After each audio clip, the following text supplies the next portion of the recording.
मित्रों, आज की इस पत्रकार वार्ता में आप सबका स्वागत है।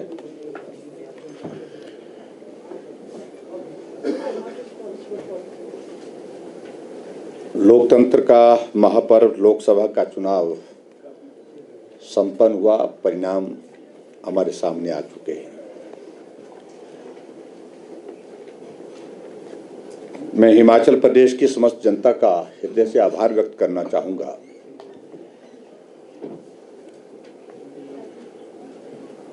कि देवभूमि हिमाचल प्रदेश की ओर से भारतीय जनता पार्टी को और विशेष तौर से हमारे यशस्वी प्रधानमंत्री नरेंद्र मोदी जी को जिस प्रकार का समर्थन आशीर्वाद मिला है, उसके लिए मैं हिमाचल प्रदेश के सभी मतदाताओं का हृदय से आभार व्यक्त करता हूं।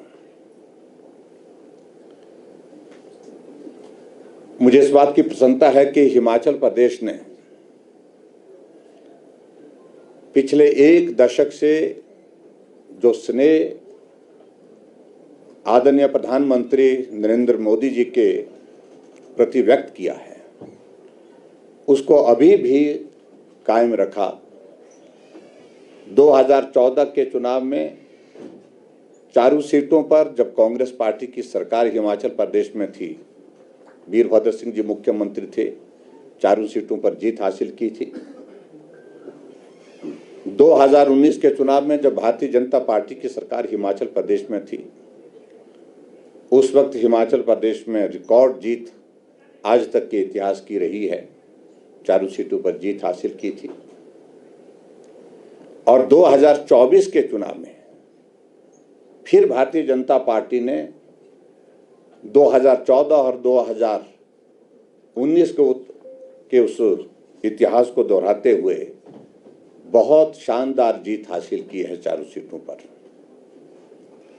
मैं चारों जो हमारे भारतीय जनता पार्टी के जो सांसद चुन कर गए हैं, भाई अनुराग ठाकुर जी, भाई सुरेश कश्यप जी, भाई डॉक्टर राजीव भारद्वाज जी, कंगना रनौत जी, उनको बहुत बहुत बधाई भी देता हूं और शुभकामनाएं देता हूं। के चुनाव में भारतीय जनता पार्टी ने 56.29% जो है वो वोट हासिल किया हिमाचल प्रदेश में,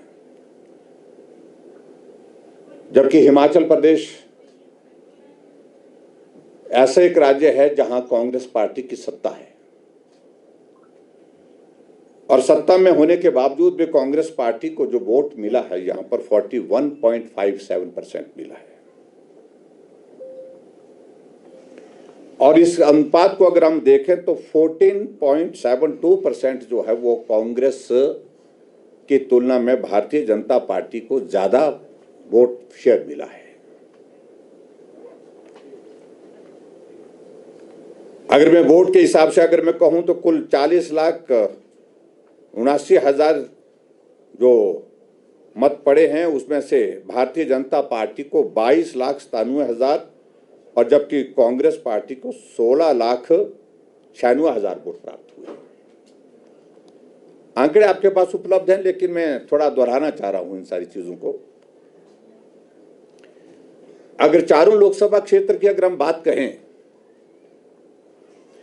चारों लोकसभा क्षेत्र में जहां कांगड़ा की अगर हम बात कहें तो वहां सबसे बड़ी जीत हासिल हुई है। 61% के साथ वोट शेयर के साथ जो है भारतीय जनता पार्टी के हमारे कैंडिडेट डॉक्टर राजीव भारद्वाज वहां जीते हैं, जबकि वहां पर कांग्रेस पार्टी के राष्ट्रीय नेता, केंद्रीय मंत्री रहे और पार्टी के अनेक दायित्वों पर राष्ट्रीय स्तर पर रहने के बावजूद आनंद शर्मा जी बहुत बड़े अंतर से चुनाव हारे हैं। मंडी लोकसभा क्षेत्र जहां जिसके बारे में चर्चा बहुत ज्यादा थी और हम इस बात को बार बार कहने की कोशिश कर रहे थे, लेकिन विश्वास नहीं हो पा रहा था लोगों को, आप शायद मीडिया के साथियों को भी, सभी पूछते थे मंडी में क्या होगा। मंडी हमने कहा था कि ठीक ही होगा, लेकिन मुझे इस बात की खुशी है कि मंडी से कंगना रनौत जी 53% वोट लेकर के वो जीती है। और मैं इस बात को भी कह सकता हूं, अगर हिमाचल प्रदेश में अगर कहीं सबसे ज्यादा कड़ी टक्कर बहुत जिसको बोल सकते हैं कि गंभीर चुनाव अगर हुआ, वो मंडी लोकसभा क्षेत्र का हुआ है। कांग्रेस की ओर से अगर किसी एक सीट पर जो है जहां जान प्राण पूरा लगा दिया उनने था, वो मंडी लोकसभा क्षेत्र था। और स्वाभाविक रूप से जहां जो कैंडिडेट कांग्रेस पार्टी के थे, उनका एक क्षेत्र में पर्टिकुलरली एक वोट है जो उनकी रियासत का हिस्सा रहा है, वहां से उनको सपोर्ट मिला भी। लेकिन उसके बावजूद भी मैं ये कहूँगा मंडी में शानदार जीत भारतीय जनता पार्टी की हुई है, ये भी मैं आपके बीच में कहना चाहता हूँ। शिमला पार्लियामेंट्री कॉन्स्टिट्यूंसी में हमारा सुरेश कश्यप जी दूसरी बार सांसद बने 54% वोट शेयर के साथ, और हमीरपुर में अनुराग ठाकुर जी बहुत बड़े अंतर के साथ जीते हैं और 58% वोट उनको मिला है। और इस प्रकार से चारों सीटों पर भारतीय जनता पार्टी की जीत हुई है। मुझे इस बात को लेकर के ये जरूर कहना है कि हिमाचल प्रदेश में वर्तमान कांग्रेस पार्टी के सरकार सुखविंदर सिंह सुक्खू जी के नेतृत्व में जो चल रही है, वो जनादेश खो चुकी है। राज्यसभा की सीट हारने पर वो बहुमत विधायकों का खो चुकी थी, लेकिन अब जो है वो जनता जनार्दन के बीच में भी अपना जो है लोकप्रियता और ज्यादा अधिक बुरी तरह से मैं कह सकता हूं वो खो चुकी है। मैं इस बात को याद कराना चाहूंगा कि जब पिछली बार लोकसभा का चुनाव हिमाचल प्रदेश में हुआ था, जब भारतीय जनता पार्टी की सरकार था, मैं मुख्यमंत्री था प्रदेश का, उस वक्त हिमाचल प्रदेश में 69% वोट शेयर मिला था भारतीय जनता पार्टी को, जो पूरे देश भर में सर्वाधिक था। सबसे ज्यादा वोट शेयर मिला था तो हिमाचल प्रदेश में मिला था। और पिछली बार जब 2019 के चुनाव में जब भारतीय जनता पार्टी की हमारी सरकार थी, हमने 68 की 68 सीटों पर हिमाचल प्रदेश में जीत हासिल की थी। वो भी एक इतिहास है जो ना कांग्रेस की सरकार में कभी हुआ और ना ही भारतीय जनता पार्टी की सरकार में कभी हुआ था। और अब की बार जहां 68 सीटों में अगर हम बात करें तो कांग्रेस हिमाचल प्रदेश में 61 सीटों पर चुनाव हारी है।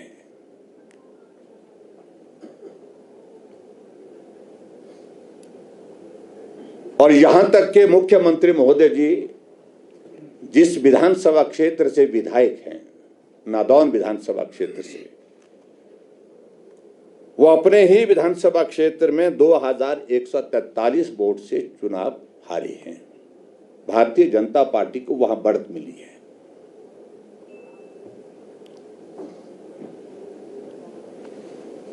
और उसी प्रकार से अगर मैं बात कहूं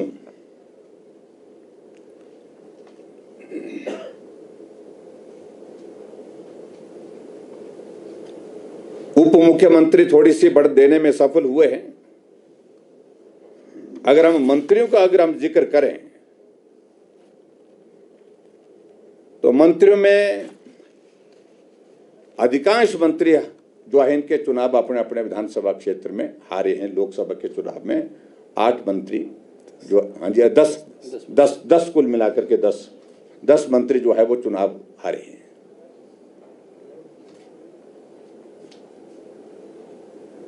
और ये एक जनमत का मैं जिक्र कर रहा हूं जो पूरे प्रदेश भर में अब ढिंढोरा पीटे जा रहे हैं अपने बहुमत का, अपने लोकप्रियता का। 15 महीने के छोटे से कार्यकाल में लोकप्रियता आसमान से जमीन दोष हो गई है इनकी।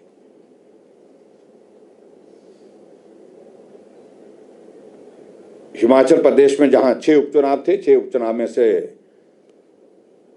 हम 2 जगह जीतने में सफल हुए हैं, बड़सर और धर्मशाला में।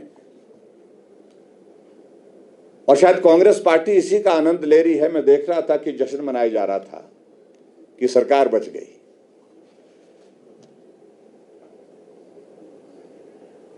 पूरे हिमाचल प्रदेश में आलम यह बना हुआ है कि प्रदेश के काम के, प्रदेश के विकास का विषय तो उनका चिंता का है ही नहीं। उनका चिंता का विषय सिर्फ अगर है तो वो सिर्फ एक ही है, वो है सरकार कैसे बचाई जा सके और सुक्खू जी के लिए कुर्सी कैसे बचाई जा सके। पूरी ताकत इसी पर लगी है।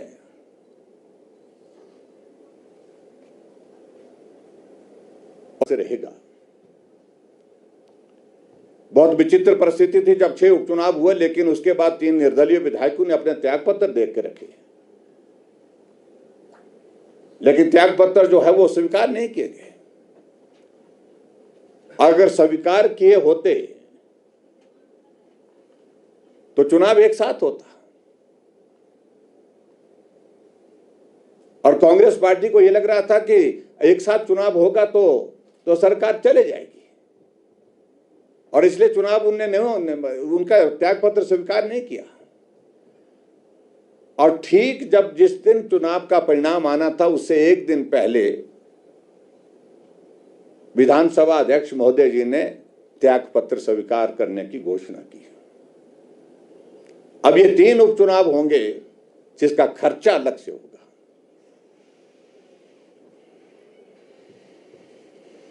और 3 उपचुनाव में खर्चा जो है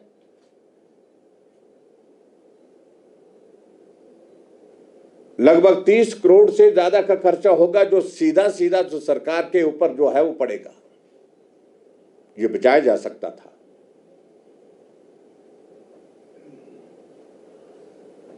उसका दोषी कौन है? जानबूझ करके सरकार बचाने के लिए, सरकार के लिए इस प्रकार से ये फैसला लिया गया कि ये चुनाव एक साथ नहीं होने चाहिए। चुनाव आज हो चाहे कल हो, परिणाम मुझे लगता है कि बहुत प्रभावित नहीं होगा। परिणाम आएगा और सरकार फिर संकट में होगी। अभी टेक्निकल ग्राउंड पर सरकार चल रही है और जहां जनता का जो जनादेश है वो सरकार के खिलाफ आ गया है।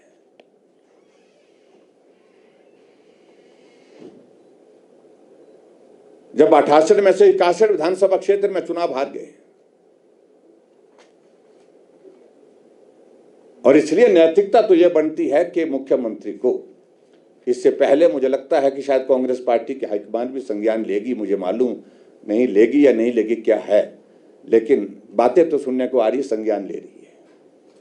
इससे पहले कि कांग्रेस पार्टी का नेतृत्व कोई और नेतृत्व पर विचार करे, सम्मानजनक स्थिति में मुख्यमंत्री को त्यागपत्र देना चाहिए, क्योंकि वो 68 में से 61 विधानसभा क्षेत्र में चुनाव हार गए। और सबसे बड़ी बात तो यह है कि अपने विधानसभा क्षेत्र में चुनाव हार गए।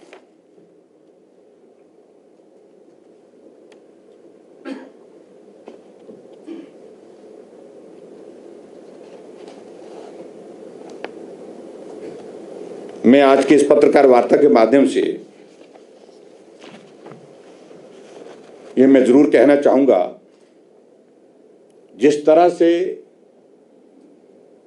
चुनाव को प्रभावित करने के लिए हथकंडे अपनाए गए, मैं समझता हूं वो बहुत ही दुर्भाग्यपूर्ण है। 1500 रुपए के फॉर्म भरने की प्रक्रिया को युद्ध स्तर पर शुरू करना, और कांग्रेस के लोग झोले भर भर करके फॉर्म लेकर के महिलाओं को गांव-गांव में जाकर के घर-घर में फॉर्म भरते रहे। अगर फॉर्म भर ही दिए हैं तो ये 1500 रुपए कब से दिए जाएंगे? इस बात को भी स्पष्ट करे सरकार।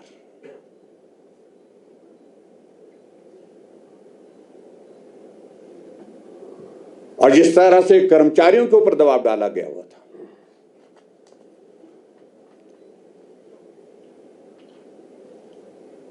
और जिसके चलते मैं इस बात को लेकर के मैं कोई टिप्पणी करना नहीं चाहता हूं, लेकिन पूरे चुनाव को कर्मचारियों के ऊपर इस तरह से दबाव डाल करके प्रभावित करने का प्रयत्न हुआ है, लेकिन फिर भी उसके बावजूद परिणाम आपके सामने आया है।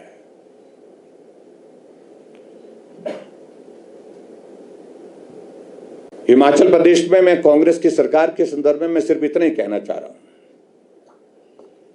क्योंकि आप में से मुझे लगता है कि पत्रकार मित्र हमारे आप पूछेंगे हमसे कि भी 4 तारीख का जिक्र किया था, हमने कहा कि भी सरकार 1 नहीं 2 बनेगी। इसमें थोड़ा सा समय लग सकता है, लेकिन संभावनाएं समाप्त नहीं हुई है, क्योंकि सीपीएस का जजमेंट जो है रिजर्व हुआ पड़ा है 6 विधायकों का, जो आना ही आना है। मैं उम्मीद करता हूं जैसे ही कोर्ट खुलेंगे हिमाचल प्रदेश में, उसके बाद वो जजमेंट भी आएगी तो सरकार फिर संकट में होगी। ये आप मान करके चलिए।